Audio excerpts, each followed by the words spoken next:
नमस्कार दोस्तों, आप सभी का स्वागत है हमारे यूट्यूब चैनल में। दोस्तों आज हम देखेंगे बीएड से रिलेटेड सीटेट और टीटेट के 40+ एमसीक्यू को, जो आपके एग्जाम की दृष्टि से बहुत ही महत्वपूर्ण है। जिसमें पहला जो क्वेश्चन है यह आवश्यकता का पदसोपान सिद्धांत किसने दिया, तो ये दिया है अब्राहम मैस्लो ने। सीखने का सिद्धांत किसने दिया, थार्नडाइक ने। मानव में स्थायी परिवर्तन को कहा जाता है, तो ये कहा जाता है अधिगम। खेल पद्धति का जनक किसे कहा जाता है, हेनरी कुक को। किशोरावस्था को तूफानों की अवस्था कहा जाता है, ये कहा है स्टैनली हॉल ने। नैतिक विकास का सिद्धांत किसने दिया, कोहलबर्ग ने। प्रोजेक्ट पद्धति के जनक हैं जॉन डेवी। वह कौन सी विधि है जिसमें पहले उदाहरण बताया जाता है और बाद में नियम बताया जाता है, तो वह आगमन विधि। अगर आपसे पूछा जाता है वह कौन सी विधि है जिसमें पहले नियम बताया जाता है और बाद में उदाहरण, तो वह है निगमन विधि। किस विधि में शिक्षण सूत्र का प्रयोग होता है, तो ये होता है आगमन विधि में। नेक्स्ट है ह्यूरिस्टिक पद्धति के जनक कहा जाता है, तो ये कहा जाता है आर्मस्ट्रांग को। मन की उत्तेजित दशा, क्रोध, खुशी आदि को कहते हैं संवेग। वह कौन सी विधि है जिसमें पहले नियम बताया जाता है और बाद में उदाहरण, तो निगमन विधि, जो मैंने आपको पहले ही बताई थी। नेक्स्ट है करके सीखने पर कौन सी विधि काम करती है, तो प्रयोगशाला विधि। मोंटेसरी शिक्षा प्रणाली के जनक कौन हैं, तो यह है डॉक्टर मारिया मोंटेसरी।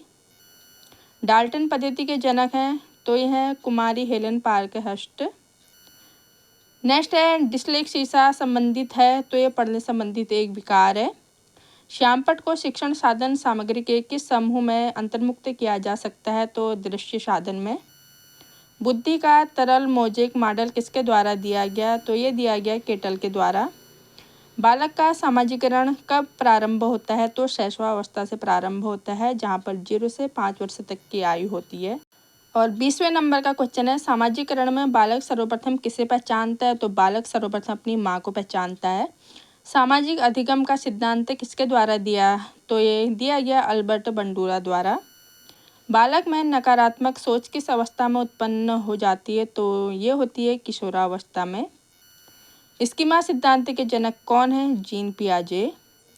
कोहलर के संप्रदाय के समर्थक थे, तो ये थे संज्ञानवादी संप्रदाय के समर्थक। मनुष्य एक सामाजिक प्राणी है, यह किसके द्वारा कहा गया, तो अरस्तु के द्वारा कहा गया। जीन पियाजे के अनुसार समायोजन की अवस्था किसे कहा है, तो ये संवेदी गत्यात्मक अवस्था को कहा है।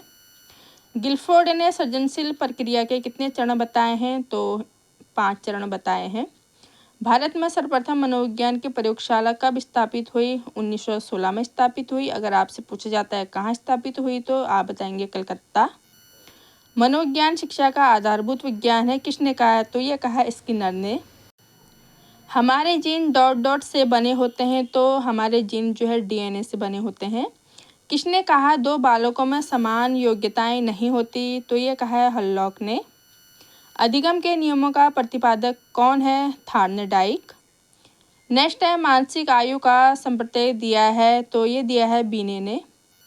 डाल्टन पद्धति के प्रतिपादक कौन है, तो ये है हेलेन पार्कहर्स्ट। स्याही धब्बा परीक्षण डॉट डॉट के द्वारा दिया गया है, तो ये दिया गया है सेसार्क के द्वारा। बुद्धि का तरल मॉडल किसने दिया था, केटल के द्वारा दिया गया था। शिक्षा की किंडरगार्टन पद्धति का प्रतिपादन ये क्या था, फ्रोबेल के द्वारा। नेक्स्ट है विनेटिका इकाई विधि के प्रतिपादक हैं, तो यह कार्लटन वॉसबर्न। नेक्स्ट है व्यवहारवाद का जनक, तो ये कहा जाता है जेबी वाटसन को। मनोविज्ञान के मनोविश्लेषणवादी संप्रदाय के प्रवर्तक ये कहा जाता है सिगमंड फ्राइड को। नेक्स्ट है 41 नंबर का क्वेश्चन, व्यक्तित्व के मानवतावादी सिद्धांत के पक्षधर थे, ये थे मॉस्लो। नेक्स्ट है अंतर्दृष्टि द्वारा सीखने का सिद्धांत किसने प्रतिपादित किया, तो ये प्रतिपादित किया था गेस्टाल्ट सिद्धांतवादी ने। तो यहाँ पर हमने देखे 40+ एमसीक्यू और ये भी हमने केवल 5 मिनट में देख लिए हैं। अगर आपको वीडियो अच्छा लगा होगा तो प्लीज़ चैनल को सब्सक्राइब करें, वीडियो को लाइक और शेयर करें, कमेंट ऑल्सो। और आपको वीडियो कैसा लगा आप मुझे ज़रूर कमेंट बॉक्स में कमेंट करें। जल्द मिलते हैं नई वीडियो में, धन्यवाद।